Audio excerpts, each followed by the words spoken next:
I'm Andy Shaughnessy, content architect for PCEA.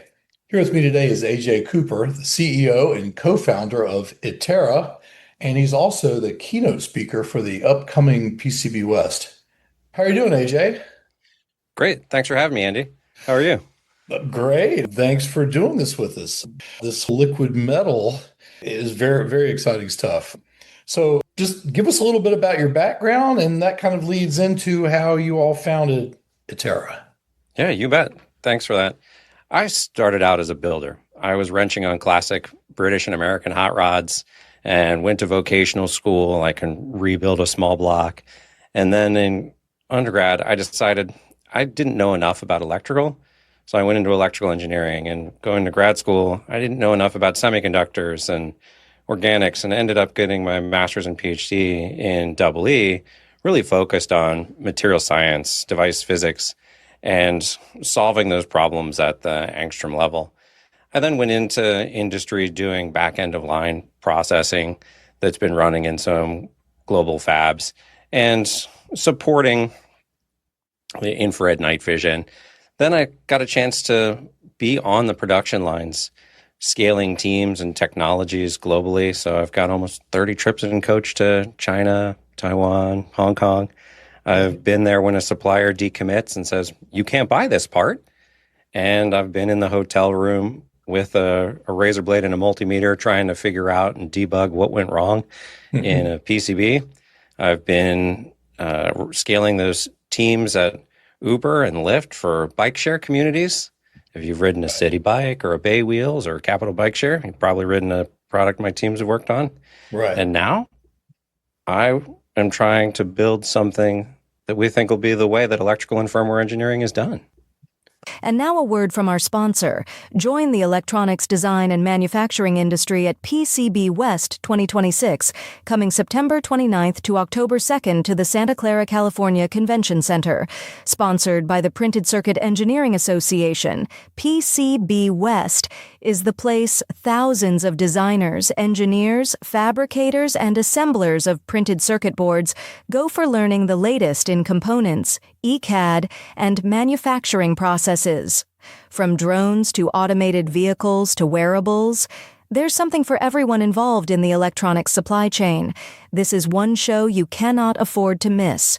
Registration for the conference and exhibition is now open. Be sure to book your spot. For more information about PCB West, visit pcbwest.com. Brought to you by PCEA, Engineering Tomorrow's Electronics. I read that you were saying that the problem was always with the hardware. Tell us how this led you to get into the liquid metal. Was there an aha moment? That's a good question. It was when I was at Lyft running this hardware team, and I was seeing in many cases that engineers would know what they wanted to do. Let's say we were getting close to production and a vendor released a new chip, or we found an errata in the data sheet, or it performed differently than we expected and it messed up our battery life. And we'd say, oh, we know what we need to do, but frequently we wouldn't go back and do it for fear of going and upsetting something else, making a mistake in security or compliance or certification. Mm-hmm. And the challenge that I set out to solve was, how do you accelerate that cycle? How do you bend the curve of the scientific method so that you can learn faster? You can test your hypothesis. You can drop that cost to try something to, low enough that you can actually try over and over and over again. So I just started picking up the phone and calling people. And I thought, what I'd love to be able to do is program the actual copper itself. And as far as I can tell, programmable copper is impossible because copper is a pretty amazing metal. Mm-hmm. But I started out with an idea it was similar to a sea of gates. This is really bridging the silicon side of my background. Mm-hmm. And I talked to chief scientists all over the place and in foundries. And ultimately, a VLSI expert said, here's why that won't work. And undeterred, I just kept calling until I found an expert in liquid metals who said, if you could solve these things, there's no reason it can't be done, but nobody's ever tried. And those things were the overlap with the suffering of my PhD, my time on the production line, scaling those teams and technologies. I said, okay, the ball's in my court. I'll take this one. Right. How does it work? We use a principle called electrowetting. Mm-hmm. And I won't gesticulate too much because this is going to be an audio program. But electrowetting was commonly used for lab on a chip, where they move droplets of water between different electrodes.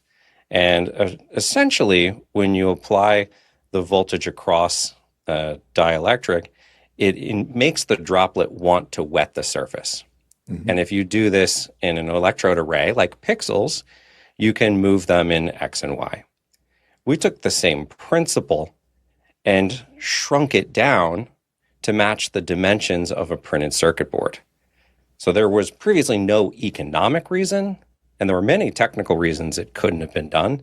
Mm-hmm. But around late 2022, it became possible to do. So we started this in 2024 to build an electrowetting device that allows us to move droplets of liquid metal instead of water. And it really required quite a bit of engineering of how the manufacturing process is done, the materials, the assembly, the programming. It was, and continues to be hard in many, many ways, but we do hard things because they matter. Because here you've got electrical, chemical, mechanical, all coming together in 3D and fluid dynamics and then we play with the semiconductor. Mm-hmm. So the semiconductor is different than kind of the top-down world that we often build. We assume that if you're going to CNC something to a specific thickness, you're going to get that thickness. But if I spec in a semiconductor fab 100 nanometer film, you have so many things that go into that 100 nanometers. How was it prepared? How was it cleaned? What are the size and distribution of the particles in that one? Did you get an oxide that formed on one layer or the top? And again, you get into that meta problem of, I know what I want. I know what I want it to look like and behave like. Then it starts taking process engineering. And you have to work closely with a very expensive set of equipment in a very specialized clean room or a foundry to get to that future. And those iteration cycles for us are particularly long. So we feel the same pain. We know what we want to get to in many cases. We know the experiments we want to run, but it's the time and the verification and closing that loop that we're trying to solve. So we hope that when we're successful, we're the last ones who have to go through that slow iterative process. Just thinking about, the ramifications for this. I mean, you could have eventually, like the title of your keynote is to, retiring the respin. One of the studies said that the average in this industry is like 2.7 respins, and everybody accepts that. It's baked in the cake. That means there's a lot of designs going out, 10 respins. People always use the word, revolutionary change, but this would be revolutionary. I think it changes and removes the uncertainty from the development process. And the respins aren't to get you to a globally optimized maximum or minimum of cost or performance. They get you to good enough. It's good enough to pass your FCC. It's good enough to pass your performance requirements. Your product manager and your customers might be pushing back and saying they want something new, but ultimately it has to go to the market. And when the cost to iterate and the time to iterate falls almost to zero, you can extend what's possible to build. You can make devices that are lower power, that have better performance, and you can respond to the market and even shape the market. So it's really a benefit of eliminating uncertainty and buying you back time. The time is what costs so much more money. And I thought, going back to grad school, I tried to spend as little money as possible because I was on a grad student stipend. We didn't have the money. And I substituted time for money. So I built all my PCBAs. I designed all of these systems instead of buying them. And the more time I spent in industry, the more I realized that getting to market And buying back that time is market position, it's category position. It's the only thing you can't make more of. So it's the one variable that truly matters. Right. And I mean, they could be prototyping on the fly, basically, without I'd like it to be faster to prototype than to set up a simulation, Andy. When I think about how I would simulate an application processor running my firmware, running my software, and seeing how the emergent behavior of switching performance and battery life and desense, I don't think there is yet a way that you could simulate all of that together.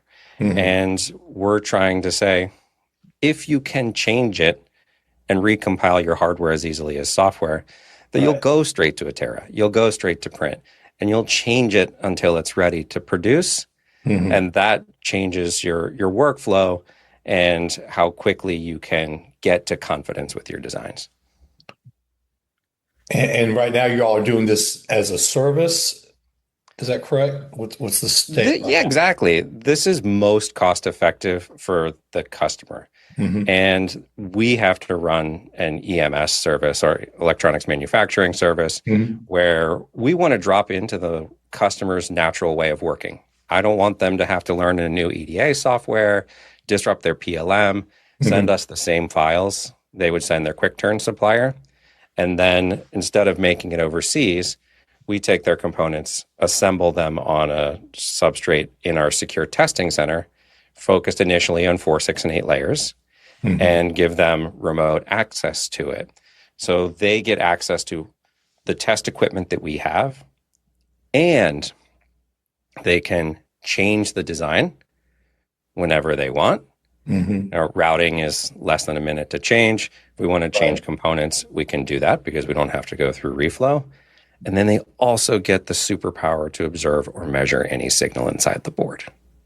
Wow. And this one really, really matters to me because so much of the lessons learned in design come during verification. They come during testing, but they're not captured. The industry spends 3 times as much on verification as they do on design because that's where you get the real insights. So when you can observe and measure any signal, you don't have that tension between the firmware and electrical engineers going, oh, you didn't bring up the memory correctly. Oh, there's too much pull-up resistance over here. You can measure it in real time, and it's not limited to just the test points that the engineer planned for. Blind, buried, it's fine. You can observe it. You can change it. You're not inferring and guessing. You're actually measuring. So my team is working really hard to bring receipts to show you what your device is doing. That's very cool. And I was saying before, it reminds me of Terminator, the liquid metal. We're not creating Skynet. I know quite like that, right? The liquid metal in glass is really, really cool. Absolutely. Yeah. You do have that flexibility where now the hardware can evolve alongside the software. And I think that's what we saw before anybody else did. Before it was consensus, was that you could break hardware free from its static restrictions, that you could dynamically update and change it. And this is really the beginning of that future that we're starting to envision and build here at Itera, is how you co-evolve your hardware and software. And this initial step where we're doing this as a service is a bit like the graduation of your server from the IT closet to the cloud. You do it because it gives you lower cost, more flexibility, better insights, and it's what's right for your business. It is a little bit different way of working, but we're trying to make it so that it fits into your workflow, your tools, as seamlessly as possible. Well, I think this will be a great keynote. What are you going to talk about?